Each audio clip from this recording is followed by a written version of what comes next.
اپنے کمرے میں بستر پر نیم دراز زید نہایت سکون سے کوئی فلم دیکھنے میں مصروف تھا۔ اس نے 10 روز سے ثانیہ کو دیے جانے والے نمبر کا انٹرنیٹ تو کیا سم ہی بند کر رکھی تھی۔ زید کے لیے یہ کھیل نیا نہیں تھا۔ وہ جانتا تھا کہ شکار کس حد تک مزاحمت کر سکتا ہے، اس کے بعد کامیابی لازمی ہوتی تھی۔ وہ کسی بھی شکار پر زیادہ دیر تک وقت صرف نہیں کرتا تھا۔ ثانیہ پر کی جانے والی وقت کی سرمایہ کاری سود سمیت وصول کرنے کا یہی بہترین موقع تھا۔ فلم دیکھنے کے بعد اس نے طے شدہ منصوبے کے مطابق انٹرنیٹ بحال کر دیا۔ اس کے اندازے کے عین مطابق اگلے 10 منٹ میں ہی ثانیہ کا فون آ گیا۔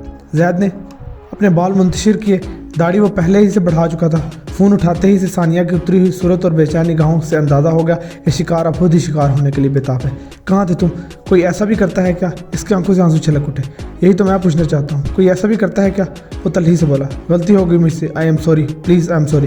اس نے تڑپ کر کہا۔ نہیں، غلطی تو مجھ سے ہوئی جو تمہاری محبت میں اتنا آگے بڑھ گیا۔ زید نے شکستگی سے جواب دیا۔ نہیں پلیز ایسا مت کہو، میں تم سے بے پناہ محبت کرنے لگی ہوں۔ اس شکست خوردگی پر زید کا دل بلیوں چھلنے لگا۔ یہ کیسی محبت ہے جو مجھ پر اعتبار بھی نہیں کرتی؟ وہ شکوہ کی نہ ہوا، اندھا اعتبار ہے مجھے تم پر، کہو تو ثبوت دے دیتی ہوں، ثانیہ نے جنون میں کہا اور اگلے ہی لمحے زید کی سابقہ فرمائش پوری کر دی۔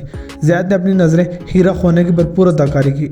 اس کے چہرے سے جھلکتی ستائش اور والہانہ پن ثانیہ کو آسودگی میں مبتلا کرنے لگا۔ اگلے چند لمحوں میں اس کی ہر فرمائش پوری کرتے ثانیہ کو اندازہ ہی نہ ہوا کہ وہ ہر زاویے سے اس کی تصاویر لے چکا ہے۔ اب تو خوش ہونا تم، اب تو ناراض نہیں ہوگے نا؟ وہ بلک اٹھی۔ میں تم سے ملنا چاہتا ہوں تانی، بولو آؤ گی نا ملنے؟ زید کے لہجے میں محسوس ہونے والی طرب اور جذبوں کی حرارت کا پس منظر سمجھنا ثانیہ کے لیے مشکل نہیں تھا۔ ہاں کہاں ہوں؟ وہ مزاحمت کے قابل ہی نہیں رہی تھی۔ میرے فلیٹ کا ایڈریس ہے نا تمہارے پاس؟ بس کل ہی چلی آؤ۔ زید نے فون کو بوسہ دیا۔ لیکن وہ فلیٹ تو شیئر کرتے ہو نا تم؟ ثانیہ لحظہ بھر کے لیے تعامل کا شکار ہوئی۔ میرے سوا کوئی بھی نہیں ہوگا یہاں، سب اپنے کاموں پر چلے جاتے ہیں، میں البتہ چھٹی کر لوں گا، زید نے گمبھیر انداز میں کہا اور اس کے جسمانی حسن میں زمین آسمان کے کلابے ملانے لگا۔ ثانیہ ہر سو دوزیاں سے بے نیاز اس کی گفتگو کے سحر میں مدہوش ہوتی چلی گئی۔ محبت کی ٹھنڈک انگلیوں کی پوروں میں بارہا اتارنے کے بعد اس کے ذہن میں ایک نئی ہلچل برپا ہو گئی۔ یہ بات کیسے نکل گئی میرے ذہن سے؟ اس نے ایک جھٹکے سے آنکھیں کھول لی۔ شٹ، اتنی اہم بات کیسے نکل سکتی ہے میرے ذہن سے؟ اس نے انگوٹھے اور انگشتے شہادت سے پیشانی مس لی۔ اس قتل کا حقدار کوئی اور بھی تو ہے، وہ کیوں زندہ ہے؟ جینے کا حق تو اسے بھی نہیں ہے؟ اس کی خود کلامی قدرے بلند ہو گئی۔ بس تو پھر ڈن ہوا، ایک قتل اور ہوگا، آج ہی ہوگا۔ اس کے چہرے پر سختی اور آنکھوں میں شدید جنون تھا۔ اگلے ہی لمحے وہاں صرف بے یار و مددگار لاش باقی رہ گئی۔ زید کا فون بند ہوتے ہی تانیہ اگلے روز کی تیاریوں کا آغاز کرنے لگی۔ اس نے اپنا عید کا وہ جوڑا نکال کر استری کیا جو زید کی فرمائش پر ہی سلوایا تھا اور زید نے اس کی تصاویر پر بے پناہ وارفتگی جتائی تھی۔ دوپہر کے بعد اس نے بیوٹی پارلر جا کر تیاری مکمل کی۔ اس کے دل و دماغ پر ایک سرور طاری تھا۔ وہ مکمل طور پر زید کی بے باک گفتگو اور اگلے روز ہونے والی مبینہ ملاقات کے سنسنی خیز لمحات کے زیر اثر تھی۔ بچوں اور مراد کو کھانا دینے کے بعد بہت بھی خاموشی سے وہیں بیٹھ کے اپنی ذہنی کیفیت میں اسے مراد کی غیر معمولی چہکار اور روشی کا بھی اندازہ نہ ہو سکا۔ کھانے کا برتن سمیٹ کر وہ اس خاموشی سے بستر پر جا لیٹی۔ نیند بہرحال آنکھوں سے اب کوسوں دور تھی۔ اس نے کوکنگ سکلز اور بزم ادب کی سیاحت کا فیصلہ کیا۔ محجبین کے اقرار اور مطالبے نے مراد کے وجود میں گویا ایک نئی روح پھونک دی۔ محجبین کو فتح کر لینے کی خواہش اسے ہواؤں میں اڑا رہی تھی۔ اس نے کھانا بھی جیسے تیسے ختم کیا اور الماری کھول کر اگلے روز کے لیے لباس منتخب کرنے لگا۔ ثانیہ کو اس نے مکمل طور پر نظر انداز کیا ہوا تھا۔ وہ محجبین سے ملاقات کا تصور ثانیہ کے بے سر و پا گفتگو سے بدمزہ نہیں کرنا چاہتا تھا۔ بستر پر لیٹنے کے باوجود آنکھوں سے نیند کوسوں دور تھی۔ اس نے موبائل نکالا اور سیزن دیکھنے کا آغاز کر دیا۔ ثانیہ کو اس رات بالکل نیند نہیں آئی۔ وہ خاموشی سے مراد کو موبائل پر سیزن دیکھنے اور پھر نصف شب کے بعد سوتے دیکھتی رہی۔ آج اسے 21 سالہ رفاقت محض اجنبیت محسوس ہو رہی تھی۔ مراد اس صبح 7 بجے ہی اٹھ کر تیار ہو گیا۔ آئینے کے سامنے کھڑا ہو کر اپنے بچے کچے بالوں میں برش پھیرتے وہ بے حد عجلت میں دکھائی دے رہا تھا۔ ناشتہ؟ تانیہ نے آنکھوں سے بازو ہٹا کر اس سے پوچھا۔ نہیں کرنا، وہ رکائی سے بولا اور کمرے سے باہر نکل گیا۔ تانیہ نے گہری سانس لے کر کروٹ بدل لی۔ نیند نہ آنے کے باعث اس کا سر بے طرح بوجھل ہو رہا تھا۔ آنکھوں میں کھنچاؤ کی عجیب سی کیفیت تھی۔ وہ جنجلا کر رہ گئی۔ اس ملاقات میں وہ زید کو جس قدر فریش لگنا چاہتی تھی، نیند کے غیاب اور ذہنی تناؤ نے ہر خواہش ہی ملیا میٹ کر دی تھی۔ نصف گھنٹہ اس طرح کروٹیں بدلنے میں گزر گیا۔ کچھ دیر بعد کمرے کا دروازہ داڑ کی آواز سے کھل گیا۔ تانیہ ہڑبڑا کر اٹھی اور نووارد کو دیکھ کر حیران رہ گئی۔ وہ چہرہ اس کے لیے بالکل اجنبی تھا۔ زید اس روز علی صبح اٹھ بیٹھا تھا۔ وہ تانیہ کی آمد اور اس سے ملاقات پر بے حد سنسنی محسوس کر رہا تھا۔ اس کی بھی گزشتہ رات جاگتے ہوئے گزری، تاہم اس بیداری نے اسے کسی قسم کی تھکن یا جنجلاہٹ میں پیدا نہیں کیا بلکہ ذہنی آسودگی اور اطمینان فراہم کیا تھا۔ زید نے ایک نئی خاتون کی جانب پیش قدمی کا آغاز کیا تھا۔ اس خاتون سے شناسائی بھی ایک مہم جوئی، لگن اور مستقل مزاجی کا ایک ثبوت تھی۔ زید ایک معروف ٹک ٹاک شو بہت شوق سے دیکھتا تھا۔ اس شو میں ہر عمر کے افراد اپنے جوہر